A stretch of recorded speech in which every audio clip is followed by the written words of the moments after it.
May bagong yaw-yaw dito sa SM, guys. At grabe, matagal ko na talagang gustong tikman to. Sa Mega Mall ko to nakikita dati, pero sobrang haba kasi ng pila lagi doon. Kaya tinatabad naman akong pumila. Pero matagal ko na talagang gustong tikman.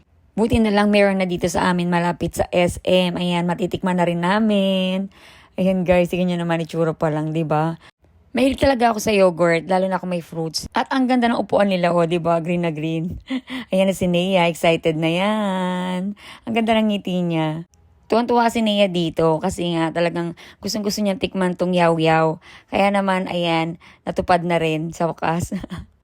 Pinalagyan ko nga palang dalawang fruits, guys. Dragon fruit at saka yung kiwi. Yung sauce niya, yung Biscoff. Sabi nila masarap daw yung Biscoff kaya gusto ko rin itry.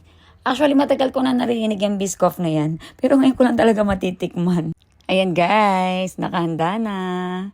Oh, 'di ba? Ang sarap. Tsura pa lang talaga nakakatakam na.